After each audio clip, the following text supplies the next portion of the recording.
Hello and welcome back to the Sahi Pro tutorial series. Today we are going to be looking at how Sahi Pro handles the operation of uploading a file into a web application or also downloading a file. How do we verify this using our automation scripts? Now let me show you. Now if you notice here, I have a demo site open where there are different types of files. You can choose a single file, you can choose multiple files. There are different things. So like this, I'm sure in different web applications, file upload and file download is a common operation and a common scenario which most of you have encountered. Now I'm going to basically do this where I will click on this choose file, and the moment I click on choose file, this prompt opens up. Now this file explorer prompt which opens up doesn't belong to our web application, rather it belongs to the OS. It is the Windows prompt which is coming up. Now here there are two problems. I will not be able to directly identify elements in this prompt because this is not the web application. Now because this prompt is active, I will not be able to identify any of the applications or any of the elements in the background which is there in my web page. So how does Sahi handle this? Now it's very simple. What I'm going to do is, please try to understand this. First and foremost, if I go to my file explorer, there is a file called as Sahi introduction, and this is the file which I want to upload. Now what I'm going to do is, obviously this is going to have a path, so I'm just going to copy this path. See here, I'm just going to copy this path. Next, I will be going into my controller, and what I will be doing in my controller is, I will be just going here and I am going to basically call an API which helps in identifying whether a file has got uploaded or not. Now the API which we will be using is called as the setFile3 API. The setFile3 API takes two parameters. First parameter is which is the element in the web page which is allowing us to upload a file, and everybody knows, if I just identify it, this is the button, right? Choose file. Now see, it has identified it. I am just going to copy this inside. That is I've identified the element. Next I need to give Sahi the path of the file in my computer which I am uploading. Now watch it, within double quotes, I am just going to go and paste the path that I have copied. Second thing is, all of you know that this slash is treated as an escape character in many programming languages. Hence, I need to override that meaning, and hence I will, instead of using a single slash in my path, use double slashes. Right? Wonderful. So basically this is what is going to happen. After this, now obviously I need to click on this submit button. So what I'm going to do is very simple. You know, to click, there has always been an API called as the click API. Now what am I going to click? What I'm going to click is the submit single button. So I've just identified that and I'm copying it into this.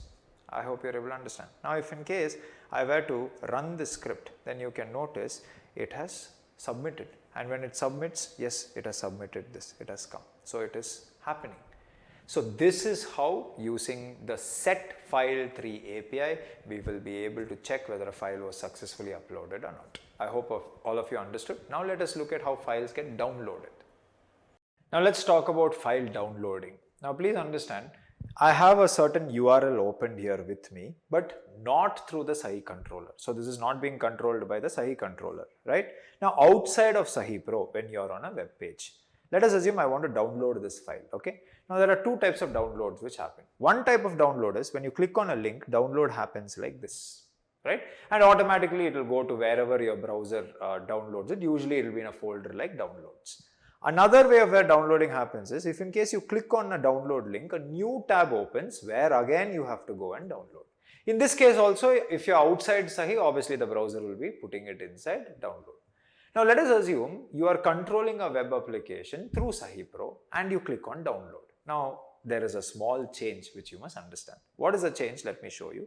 Now I'm just going to go to the same link, but this time used by Sahi Pro. This particular web page is controlled by Sahi Pro. Now, please try to understand, if I click on testsaves.zip, 100% it has got downloaded, but you do not see any, animation or any UI saying that, okay, download has happened. No. If I click on this, then 100% a new tab will open. But in that new tab also where download has happened, it is not showing us anything. Yes. Now you may ask why is it that it is not showing me where it is. Now it's actually download has happened, but you must understand where it has happened. Okay. For this you must understand Sahi Pro or the Sahi controller. Whenever you are downloading something from the web application, it is controlling 100%. It is going to put it in a custom directory which it has created. Now where is that directory? Let me show you. Now this directory you must go to your PC. Go to your C drive. In my case, I'll go to users, I'll go to Tab Academy, and here I'm going to go to Sahi Pro. This is where my Sahi Pro installation is there. Now, if I go to Sahi Pro, there is another folder called as user data. Now, if I go inside user data, there is another folder called as temp. If I go inside temp, there is another folder called as download. And if you notice, many things gets downloaded by Sahi Pro. Now, let's ignore all this. Let me delete all this for you. Okay. Let me delete this also for you. But you can see one zip file, one PDF, which we just now downloaded is very much part of the system. So you must understand, where is it? It is basically in users, whatever is the name of the user you have given, Sahi Pro, user data, temp, download. That is where usually it is going to post it. So this is one point you have to understand.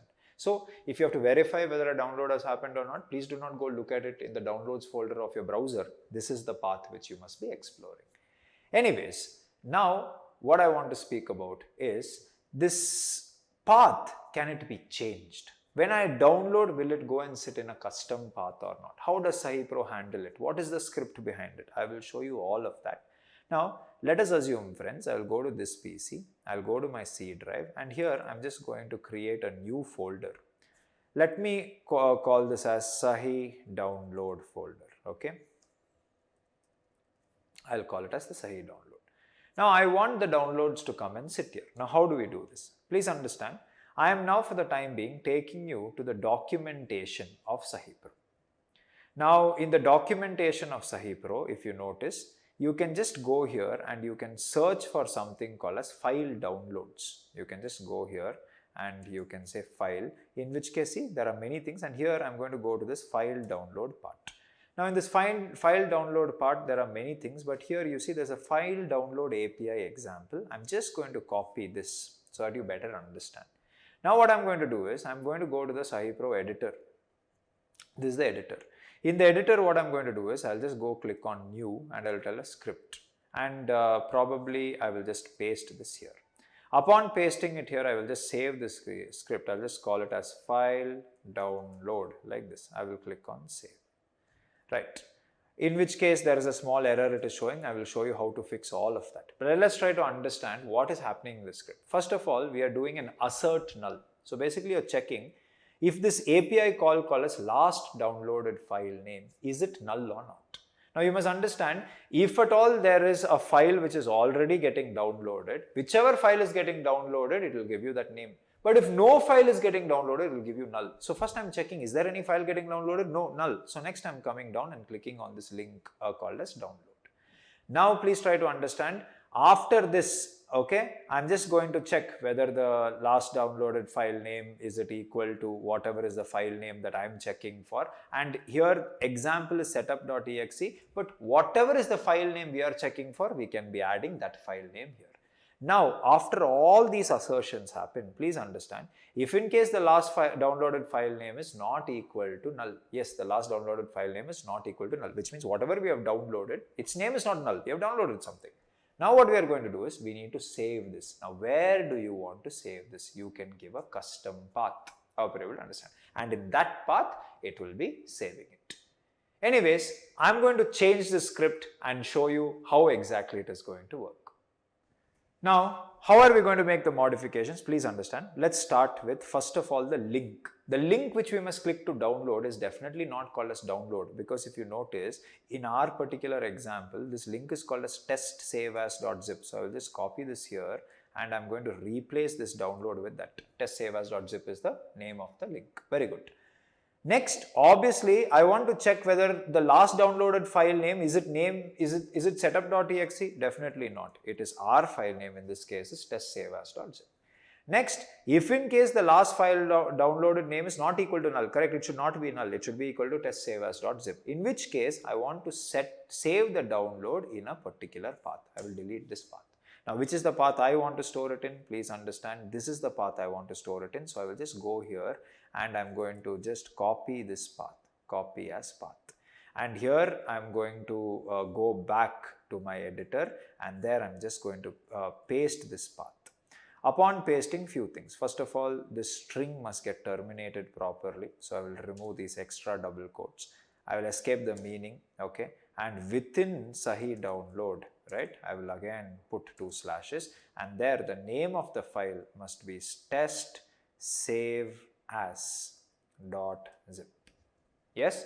Now look at the next API, it's quite interesting. Clear last downloaded file name. Now let us assume I have downloaded test save as .zip.